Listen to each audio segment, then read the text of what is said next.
SIR ঘোষণার দিনই অর্থাৎ এরই মধ্যে একদিনে 527 জনের বদলি, ডাব্লিউবিসিএস ও আইএস মিলিয়ে 527 জনের বদলি, 457 জন ডাব্লিউবিসিএস ও 70 জন আইএস এর বদলি। তালিকায় একাধিক জেলা শাসক ও একাধিক দপ্তরের সচিবও রয়েছেন।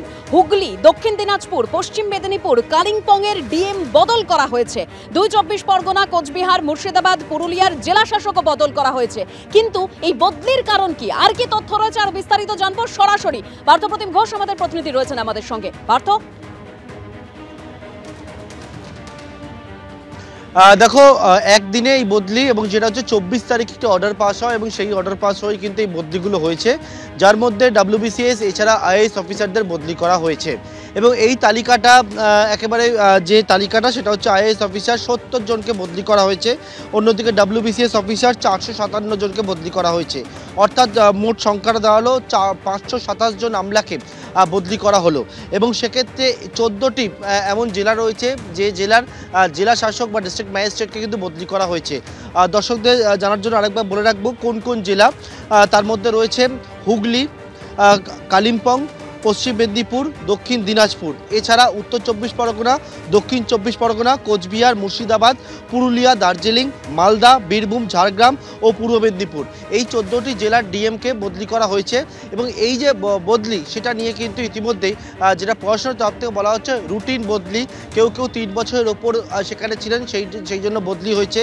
এবং যে বিষয়ে বলা হচ্ছে যে নির্বাচনের সময় সাধারণত বদলি হয়, তার আগেই যেহেতু এসআইআর, তার আগে কিন্তু এই যে বদলি সেটা হচ্ছে নিয়ম মেনে সেই বদলি করা হয়েছে। বিভিন্ন মহল ইতিমধ্যে প্রশ্ন তুলতে শুরু করেছে এবং তারা বলছেন যে বদলির পিছনে তারা একটা তাৎপর্য খুঁজে পাচ্ছেন, কারণ একদিকে যেমন রাজ্যে এসআইআর ঘোষণা হচ্ছে, তার সঙ্গে সঙ্গে এই বদলি হচ্ছে। এবং এই এসআইআর যে প্রসেস সেটা শুরু হয়েছিল, সেখানে ডিস্ট্রিক্ট ম্যাজিস্ট্রেট থেকে শুরু করে আমলাদের অত্যন্ত গুরুত্বপূর্ণ ভূমিকা থাকে। এবং যেদিন রাজ্যে এই এসআইআর ঘোষণা হলো সেদিনই এই 527 জনকে বদলি করা হলো, যার মধ্যে 70 জন আইএএস অফিসার এবং 457 জন ডাব্লিউবিসিএস অফিসার রয়েছে। ঠিক যেরকম তুমি বলছিলে, একদিনে 527 জনের বদলি এবং যে বদলি ঘিরে বিভিন্ন মহলে প্রশ্ন উঠতেও শুরু করেছে। শুভ্রজিৎ, একেবারে তার কারণ সংখ্যাটা চমকে দেওয়ার মতন। আমরা শুরুতে 70টার মতন বলছিলাম, কিন্তু এইবারে যদি টোটাল করা যায় দেখা যাচ্ছে 500 ছাড়িয়ে যাচ্ছে। আমি আরেকবার দর্শকদের বলবো, এর মধ্যে ডাব্লিউবিসিএস অফিসার রয়েছেন 457 জন এবং আইএএস অফিসার রয়েছেন 70 জন। মানে যদি যোগ করেন সংখ্যাটা হচ্ছে 527 জন আমলার বদলির নির্দেশিকা কিন্তু রাজ্য সরকার বা নবান্নের তরফে জারি করা হয়েছে। দেবাংশু, এইখানে কিন্তু কিছুক্ষণ আগে রবীন্দ্রনাথ ভট্টাচার্য বলছিলেন যে এসআইআর এর সঙ্গে রাজ্য সরকার বা রাজ্য প্রশাসন কতটা হরহরিকম্প অবস্থা, এই সিদ্ধান্ত থেকে সেটা বোঝা যাচ্ছে।